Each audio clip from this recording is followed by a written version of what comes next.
እግዚአብሔር አምላኸይ ምስጋና ክብሪ ዕቤት ስግደት ስምካ ይኹን። እግዚአብሔር አምላኸየ እስኻ ሰናይኻ ምሕረትካ ንዘለዓለም ይነብር። ቅዱስ አቦ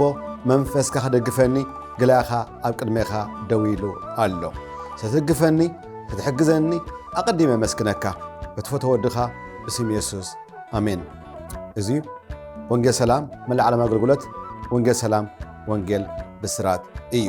ንየማን ጸጋም ነነይ ዘይብል ንጹር ዕላማ ዝሓዘ 1 million souls for Christ. One soul in one nation at a time, anywhere in any place, at any cost and sacrifice. ብዝብል ጽኑዕ ዱልዱል መርሖ ተመስረተ ሚኒስትሪ እዩ። ክብሪ ንስሙ ይኹን። ናይ ሎሚ መልእኽቲ ኣርእስቲ እግዚአብሔር ምእማን ገደብ የብሉን፣ ወሰን የብሉን፣ ደረት የብሉን። መበል 82 ክፋል እዚዩ ልዕሊ 1 ዓመትን 2 ወርሒ ዝወሰደ መልእኽቲ እዩ። ንምንታይ ጎይታና ኢየሱስ ሓንቲ ናይ ህይወት ቁልፊ ዝኾነት ሰብ ኣብ ምድሪ ክነብር ከሎ ዘድልዮ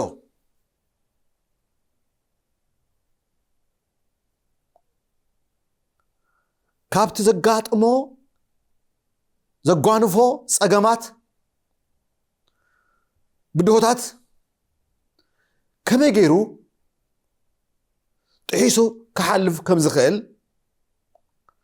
ሓንቲት ኦም በለስ ወሲዱ መልእኽቱ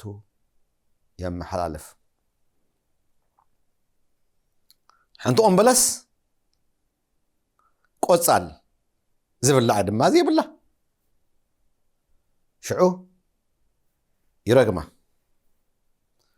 ንጸቢሒትኡ ብኡ ሓልፉ ከለዎ ጴጥሮስ ጠሚቱ ይርያ። መምህር እታ ዝረገምካያ ኦም በለስ እንሃ ካብ ስራ ናይፃ። መልሲ ጎይታና ኢየሱስ እብለኩም ኣለኹ ብኣምላኽ እመኑ። ዝኾነ ይኹን ንኣምላኽ ዝኣምን ሰብ ብልቡ ከይተወላወለ እቲ ዝብሎ ከም ዝኸውን ዝኣምን ትሪኦ ኣለኻ። ዝኸረን እዚ ናብ ባሕሪ ጣሓል ተዝብሎ መተኣዘዞ ምኾነሉ። ስለዚ እጽልይዎን ትብልዎን ትልምንዎን ከም ዝኾነ እመኑ ይኾነልኩ ኢሉ እታ ምስጢር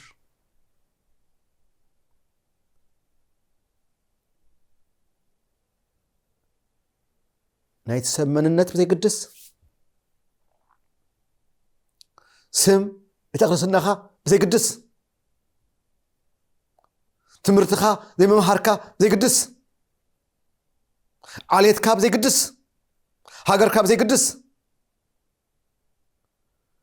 በኣምላኽ እመኑ። በቲ ኩሉ ዝኽእል እግዚአብሔር ኣምላኽ ጎይታ ሰራዊት እመኑ። ሸዋብ ከባቢኡ ዝነበሩ ምስኡ ኣሳሳሩስ ሰዓቡ እምነት ደቀ መዛሙርቱ ርኢና። ብፍላይ ጴጥሮስ ከማና ክርስትና ከቢድዎ ክወድቕን ክትስእን ከሎ ክሳብ ንጎይታ ኢየሱስ ምክሓድ ግናኸ ህይወቱ ኣብኡ ደዋ ኣይበለን ክሳብ መጨረሽታ እምነቱ ኣብ ኢየሱስ ገይሩ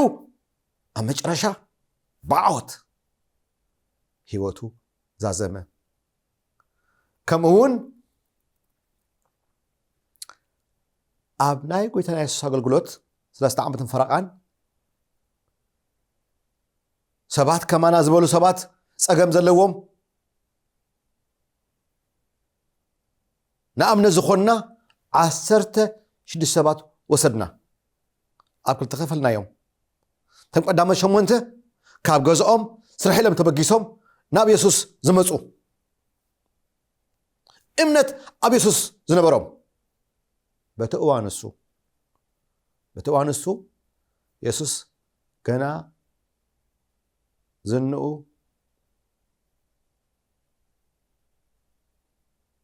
ስሙ ገና ስሙ ኣይነበረን ገሊኦም የስሕት እዩ ገሊኦም ኣይፋልኩምን ካብ ኣምላኽ እዩ ኣይኮነን ኣብ ከምዚ እዋን ከሎ እዮም እዞም ሰባት እዚኣቶም ብሓቂ እዚ ኢየሱስ ናይ ኣምላኽ ኢሎም ኣሚኖም ንፀገሞም ንሽግሮም ፍታሕ ዝረኸቡ ተም ካልኦት 8 ናብ ኢየሱስ ክመፁ ስለዘይከኣሉ ኢየሱስ እዩ ናብቲ ንሳቶም ዘለዎ ቦታ ዝመፀ መፅኡ ድማ ንፀገሞም ሽግሮም ፍታሕ ከቦም ከሎ ንርኢ ዳሕራይ ናብ ብሉይ ኪዳን ከይድና ንኣምላኽ ዝኣመኑ ሰባት መን ንረክብ ኣቤል ንረክብ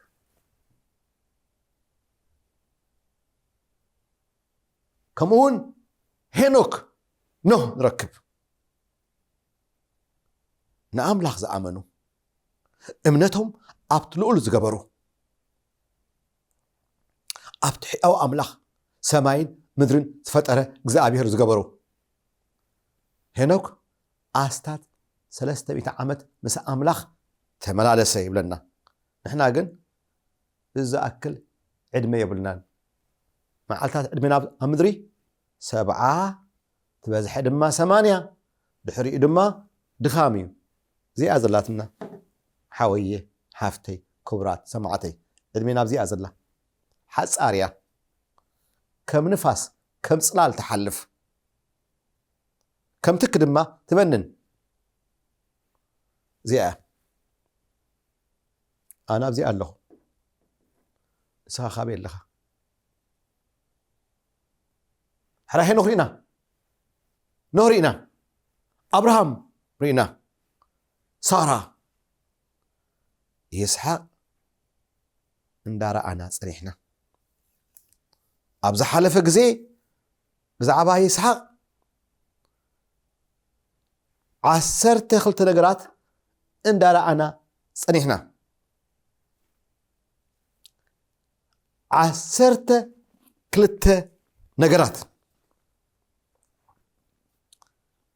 ኣብ ዝሓለፈ ሰሙን መበል 10 ርኢና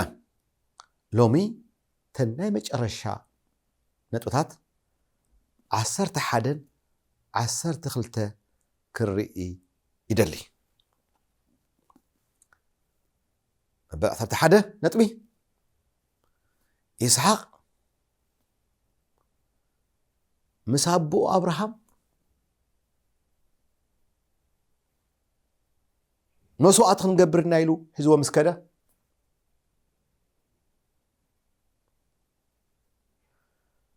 ኣብቲ መስዋዕቲ ዕንጨቲ ዘቐመጦ ኣሰሮ ይብለና ኣብቲ ዕንጨቲ ድማ መስዋዕቲ ድማ ኣብ ልዕሊኡ በጥ ኣበሎ ተኣሲሩ እዩ በጥ ኣበሎ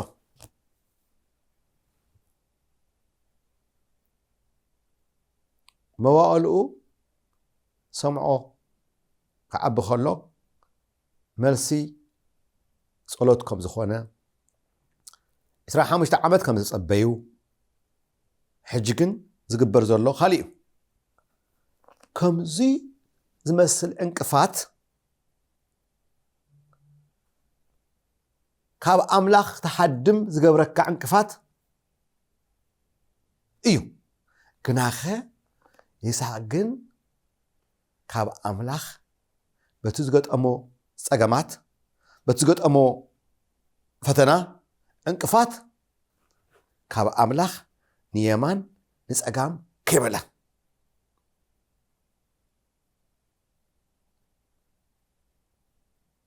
መዋዕል ዘመኑ ስም እግዚአብሔር እንዳጸውዐ ብስም እግዚአብሔር እንዳተማሐለለ ወላ ሓንቲ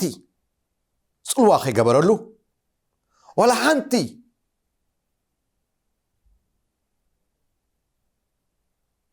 ህይወቱ ከይተሓስየ እምነቱ ኣብ ኣምላኽ ነነይ ከይበለ ምክንያቱ እንቅፋት ከይመፀ ኣይተርፍን ኣብ ቀረባ ብትፈቶም ፈተውትኻ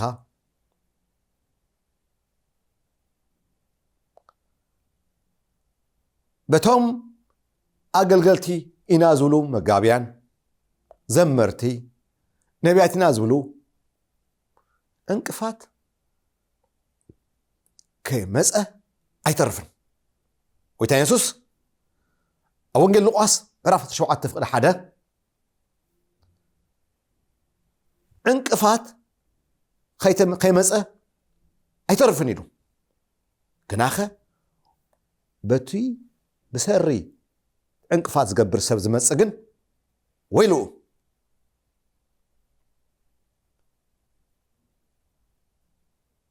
ወይልኡ ክብል ከሎ ወይልኡ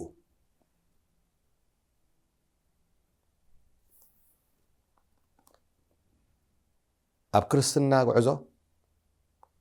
ብዙሕ እንቅፋት ይጋጥመካ ፍላይ ኣብዘን 3-5 ዓመታት ክንደይ ነገር ዘይረኣና እንቅፋት ዝኾኑ ነዚ እዩ ጎይታ ኢየሱስ ኣቐዲሙ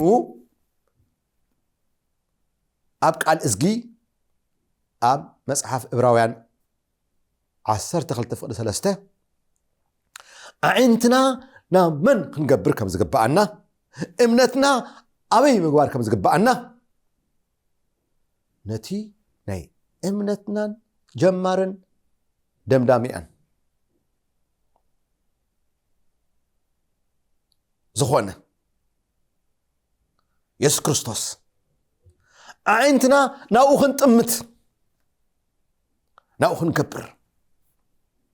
ይምዕደና ንምንታይ እንቅፋት ከይመፀ ኣይተርፍን ይገርመኒ ህይወት ይስሐቅ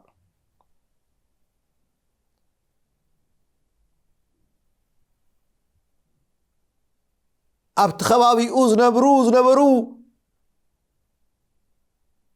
ንጉስ ኣቤሜሌክ ከይተረፈ ናብኡ መፂኡ ኣምላኽ ምሳኻ ከም ዝኾነ ርኢና ኣርኪፅና ርኢና ኣለና በጃኻ ምሳና ሰላም ግበር ገለ ከይትገብረና ትማል እኮ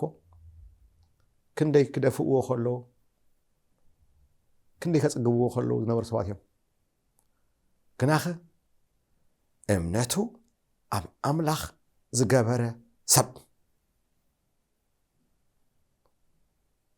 በቲ ዝሓለፎ ካራ ኣብ ክሳዱ ምክንያቱም በጥ ምስ ኣበሎ ኣብርሃም ካራ ኢዱ ኣልዓለ ይብል ዘርግሐ ታኸገብር እዩ ካራ ሒዙ እዚ ኩሉ ዝረአየ ህይወቱ ግን ብፅቡቕ ብዕድመ ፀጊቡ ሓለፋ ኣቦኡ ሓለፋ ኩላቶም ክሳብ 180 ብፅቡቕ ዛዘመ ንምንታይ ኣዒንቱ ኣብ ኣምላኽ ዝገበረ ህዱእ ሰብ እዩ ነይሩ ይስሐቅ። ታሃል መጨረሻ ነጥቢ 12 ክሪኣ ዝደሊ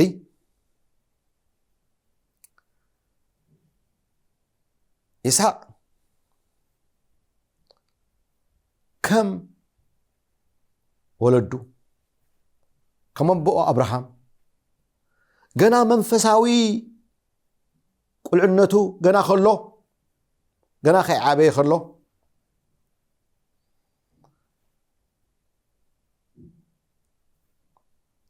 ንሱ እውን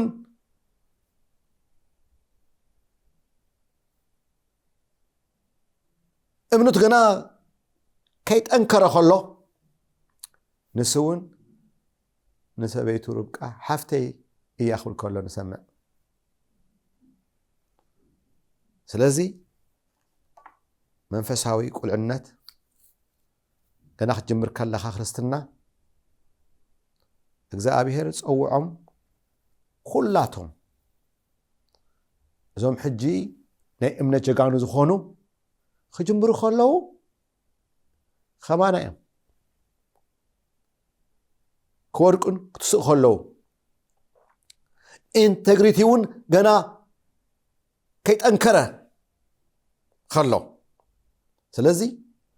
ፍጹም ኣምላኽ እዩ ዘለና እምበር ፍጹማት ሰባት ኣይኮነን ፀዊዑ። ሽዑ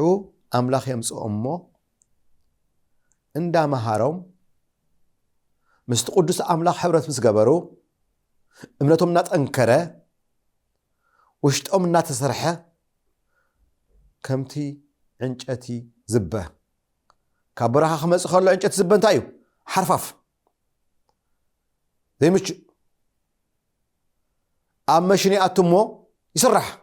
እው ይብል ክወፅእ ከሎ ፅቡቕ ሰድያ ፅቡቕ ኣርማድዮ ክሳብ ቤተ መንግስቲ ክኣቱ ይግበር። ክርስትና ከምኡ እዩ። በዓል ይስሐቅ ኣቦኡ ኣብርሃም ኣዲኡ ሳራ እውን ክጅምሩ ከለዉ መንፈሳዊ ቁልዕነት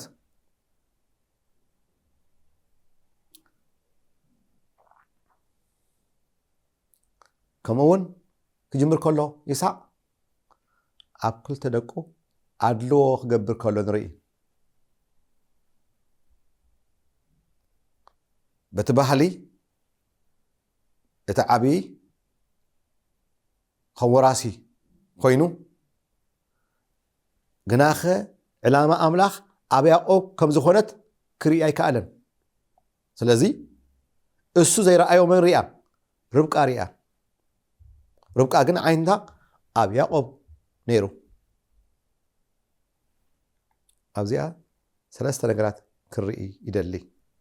ተቐዳሜቲ ጅማረ ክርስትና በታ ዘላትካ ብርሃን ትጅምር፣ ግን ዳሕራይ መንፈሳዊ ዕብየት ዝበሃል ኣሎ። ኣብ ሂወት ይስሐቅ እውን ከምኡ ኢና ንርኢ። ክጅምር ከሎ ቆልዓ ነይሩ፣ ዳሕራይ ግን መንፈሳዊ ዕብየቱ እንዳዓበየ ይኸድ ከሎ ዘገርም ኢንቴግሪቲ ዘገርም እምነት ኣብ ሂወቱ ሰባት ሪኦም ብሓቂ ከይሰበኸ ከይዘመረ ኣምላኽ ምሳኻ እዩ እስኻ ናይ ኣምላኽ ብሩኽ ኢኻ ክብልዎ ከለዉ ንርኢ። እቶም ዝቐንዑሉ ሰባት ካልእቲ ኣድልዎ ኣብ ቆልዑ ኣድልዎ ምግባር ጌጋ እዩ። ዝዓቢ ቆልዓ ኣይፅላእኻ ይበሃል። ጎረባብቲ ይኹን ደቅኻ ይኹን ኩሎም ማዕረ ምርኣይ ማዕረ ሰለስተ ዋልዳ ኣለዋን ሰለስቲአን ክመፃ ከለዋ በበይነን ክመፃ ከለዋ you are my favorite ይብለን ንኩለን ከመይ ኣዝለን ሽዑ ሓደ መዓልቲ ገጢመናኒ ንኩለን ከም ዝብለን دادي شو مسكت أماني مسرخ أماني نخل لنسي بقى you are my favorite እግዚአብሔር ملع عالم النار يخلو نأخا كن مين خاخريك يا خل ازيو دحراي ترديئن نخل لنسي كم زفقرن كم زفتون فيبرتكم زخونا رئن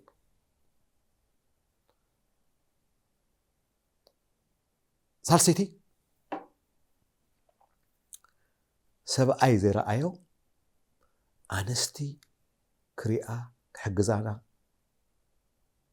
كندي أقداس خمس خونه يساق زي رأيو ربك أكن أبي أقبريئة علامة أملاخ أبي أقوكم زخونه تامس بر أمنتنا أملاخ لا أمن سبات بيقو بيا إيساو يخونتني إيساو من قدو كالي خيرو كريئة خلنا من قدو كفأ من قدي نهاتو عليتيو كساب هتلر زخده ناي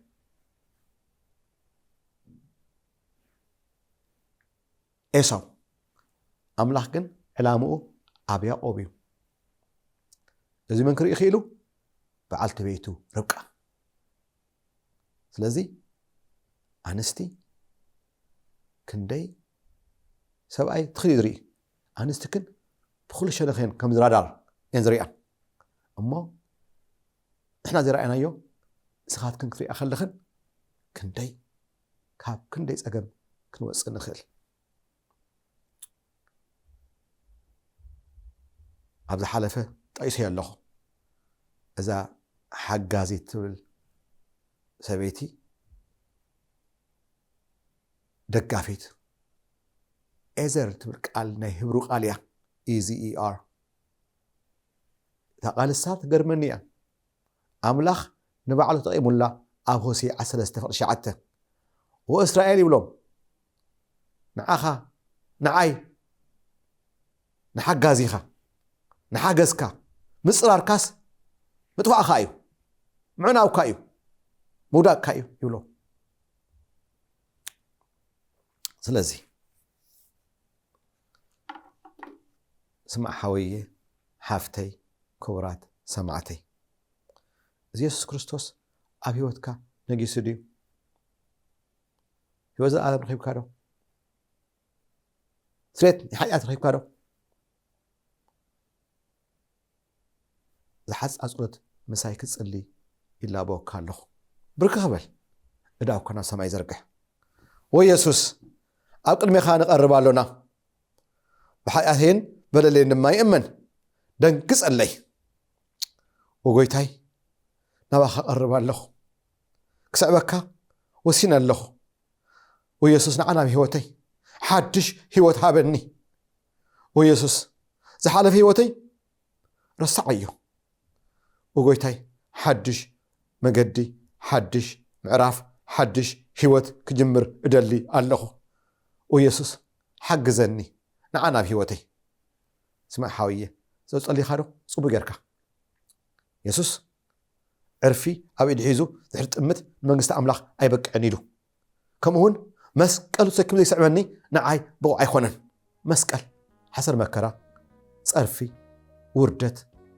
زحاسيو جناخه أمج أرشا عوتيو كبريو برختيو نالباش حميم كذدك أسكا حميم كذدك أسكي ولد دقهم زحممو እግዚአብሔር أملاخنا فواسي أملاخيو نسيو أبز ساعات ترتاح مشته فقد يسرح دشتن أنا እግዚአብሔር أملاكا فواسيها أملاخية زبلة من قال له زيك أملاخ زخل ما داوكا زركح ناي إمنت داوكا زركح أنا يفوسن أملاخكن فواسي أملاخيو وእግዚአብሔር أملاخية نعاها أميني داوي زرقحن الله بس ساعة يسوس كمتي أب ختما يرشالم زقبر كايو أب ختما يهودا زقبر كايو أب ختما سماريا زقبر كايو أب ختما ناخد قبر لمنك الله حمام زبلة شنك زبلة سوا زبلة بس سم يسوس إزكى له أنت حمام اسمي أو حوهم زمكخ مخخ شنك زبلة حمام زبلة كأنزا زبلة بس سم يسوس دوي بل حوية فوس أملاخ نابخي يحلف حافتي فوس أملاخ نابخي يحلف ويسوسي حياوكم زخونك ذهبزي مسكر كخون قويتاي برهانكا نابغز أميتو قويتاي مسكنك كاي بارخ كالله داس الصوم نخا أيوم تنكي يوم سمع حوية تسأمو أفك خفت نأملخ أمسكنه بزي أمنت نأملخ كنسمرو أين خلن يولنا مصحف قرايان فتح حدا فقدش دشته نسخة حانتي سقمتي توسر كلها نسو شو حتى سقمتي يوسد منتاي سناي أملاخ سلازخونا سناي أملاخ سلازخونا كسابر سناي محرات دمّا زال عالم ينبر ملومي أو زازم الله أبقى علي زي ما قد يقولون زبل مبل سمان سكفان كان الرخب دحمكن أتجوها زابر أمينو زحفر يلن امنته أملاخ غيره زودق يلن دحمكن باي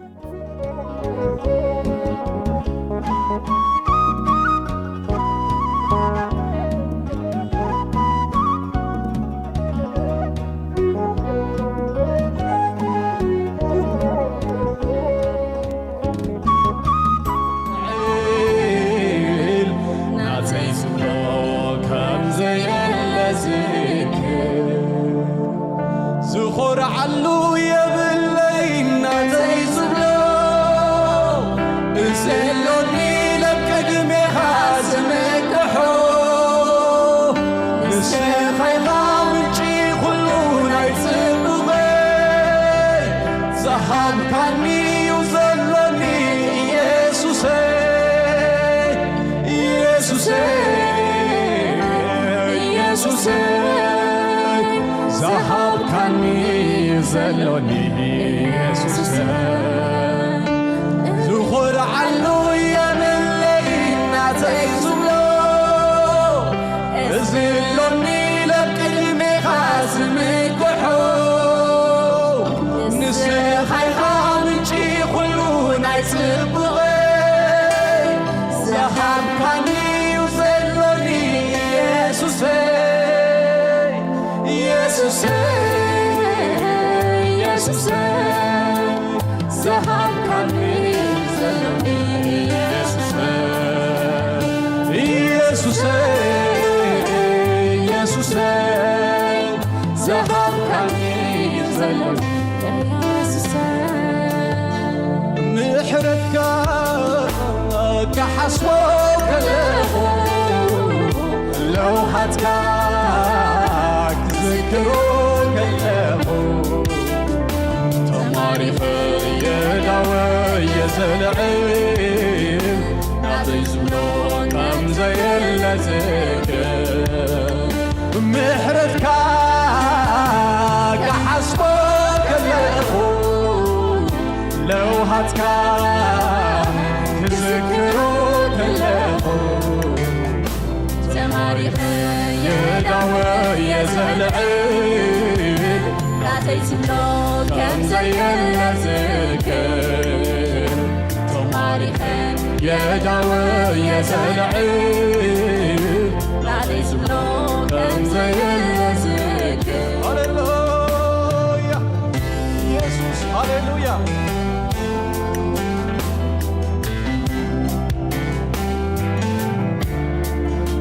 زخور علويا والليل نعطيزملو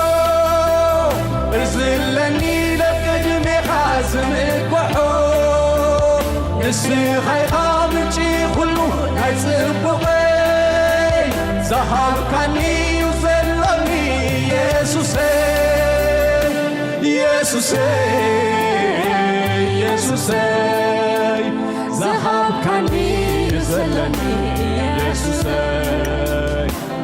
يسوسي